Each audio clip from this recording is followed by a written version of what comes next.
going to talk about the internet lead.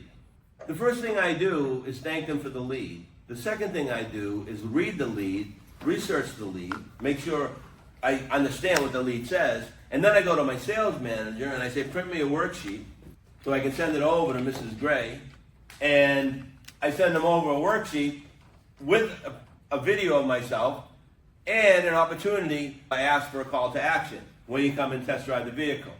Or I follow up with a call to the customer. I'm not going to tell the story because it's a long story, but I'm going to tell you something. It works because it happened to me, where a sales consultant actually sent me a proposal. All I did was look at a car online. They sent me a proposal, called me. 2 hours later, I'm driving home in a new Traverse. And we're going to get into that. You have to be very creative, authentic, and aggressive online. Because if you're not, someone else will. Now imagine this. Imagine you have a customer that is inquiring about a Toyota Tundra.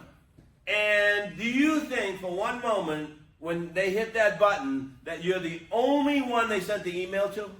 Absolutely not. How many dealerships do you think they actually sent that email to? Let me go one step further. It goes to some lead generating platform. And that lead generating platform sends it to every freaking Toyota dealership within a 50-mile radius. Every Toyota dealership within that 50-mile radius does. They automatically press a template. And that customer's sitting at home and there's 5 Toyota dealerships answer the reply with the same exact email. You participate in that. You're part of that. What are the chances? It's almost like dealer track when you get check marks. Which one am I going to call? The one with the lowest rate. The one with the lowest price. You haven't even put a price out there yet.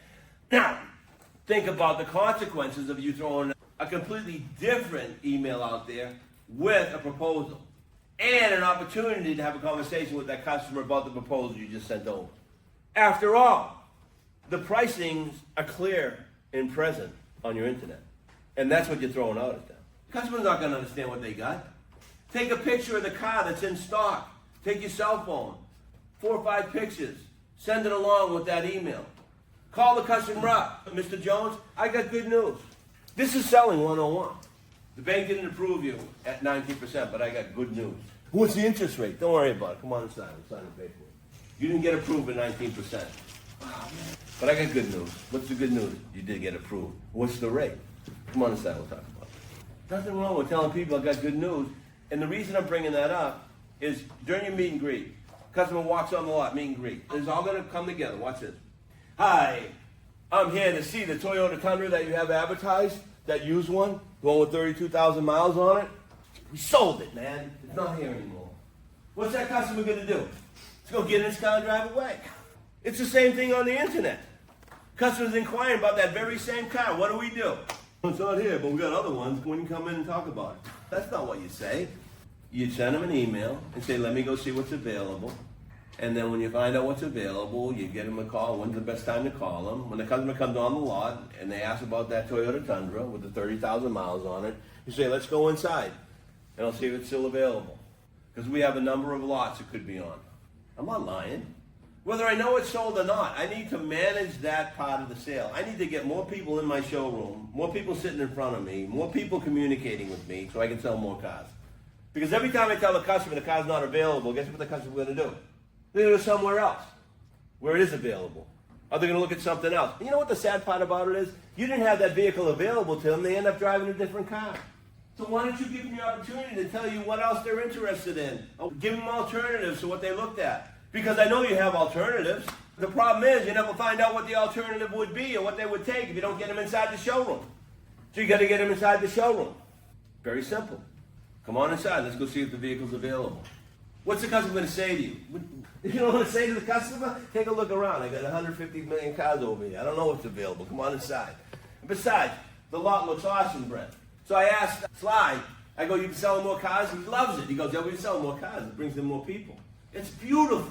It looks like you got a whole bunch of inventory. It's beautiful. Everything's about appearance, happiness, luck. Go crazy, right? Does anybody understand what I'm trying to say here?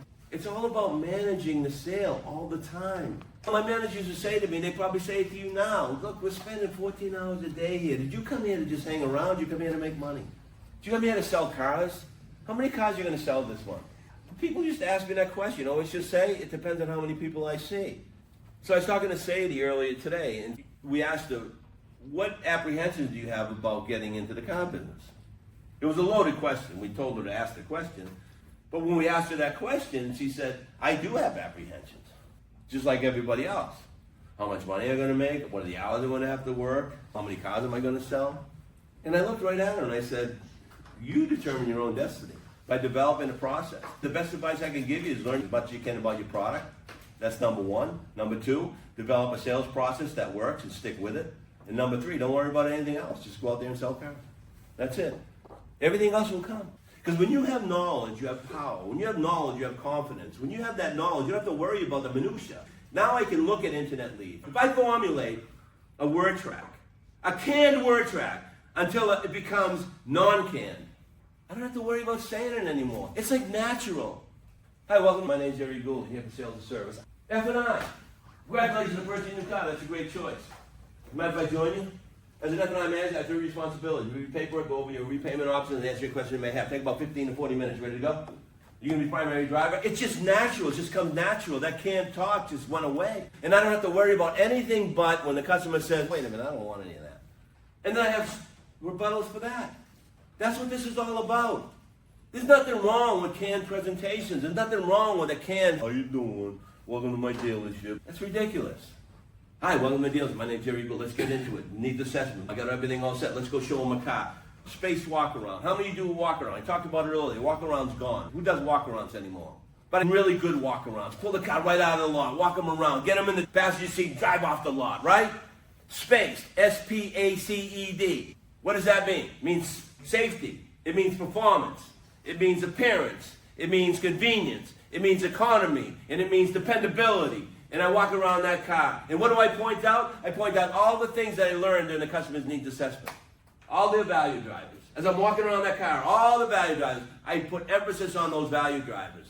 Do I talk about adaptive cruise control? Of course I do. I especially put emphasis on it if the customer spends a lot of time in their car. I talk about things like crumple zones. I talk about things like safety glass. I talk about things like torsion bars and stability. And I talk about backup cameras. And I talk about all these things that are standard and mandatory in every single car in the United States. You know why I talk about those stupid things? Because no other sales consultant in the country is. And it makes my product and my knowledge stand out from the rest. And they get them in that demo drive. I get in the car, I put them in the passenger side, I explain everything to them, I pull over a half mile down the road, I get them behind the wheel, I get in the back seat, they ask me a question, I answer the question quickly. I don't ask them questions. The car comes to the lot, old school. If you like the car, park in the solar line so no one takes it from us while we're talking about the numbers. I step out of the car, and the first thing I ask the customer is, do you want the car? That's me. Can you see yourself driving the car for the next 5 years? Can you see yourself parking this car in the driveway over the next 5 years? I bet you like the car. Let's go inside and talk about the numbers.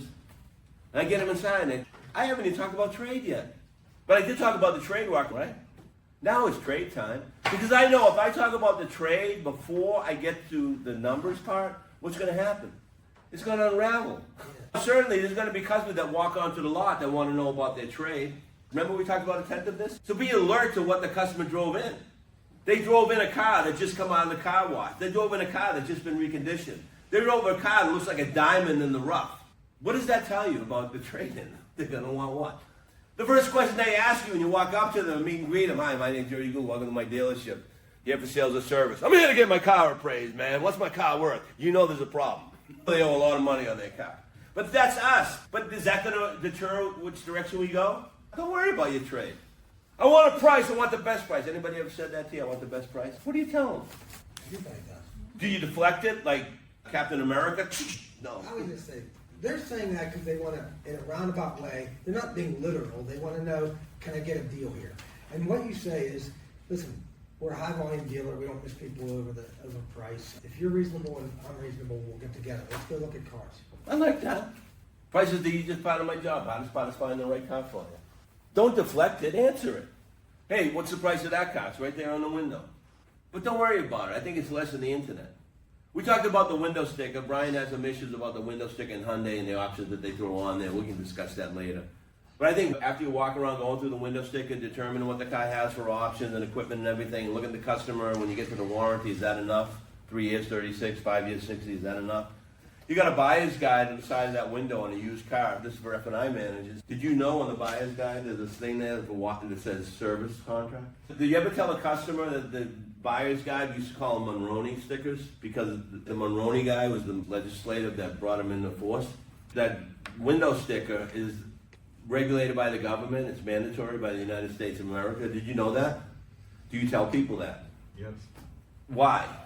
A lot of times people look at that, and like on a pre-owned car specifically, like if you go in and look at that, they'll think that there's no warranty on the vehicle. I'm going to back up a little bit. Validity, okay? If you, in your sales process, were to tell every single customer that this buyer's guide is mandatory in the United States, that this window sticker is mandatory in the United States, you just solidified everything you're about to say.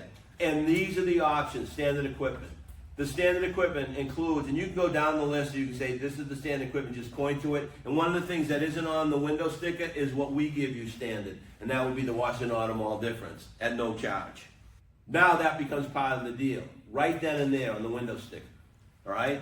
Then you go through and you list up, this is the sale price of the vehicle. This is the manufacturer's retail price. These are the options that you requested.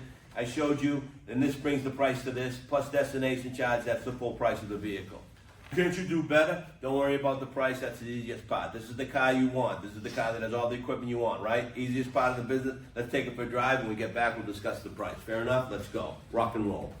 We have managed that sale all the way up to this process. I got a buyer's guide in this used car I'm selling as is. Now, because it's on a federally regulated form, I get the right to say this. Because the federal government said put service contract on there. They're recommending a service contract to the federal government. The FTC, this is law. This is a Federal Trade Buyer's Guide. The Federal Trade Commission, if you don't have it on the car, you're getting fined $8,000 to $43,000. And on that window sticker says service contract. So if you can't help your finance department sell service contracts based on that FTC guide, I don't know what will.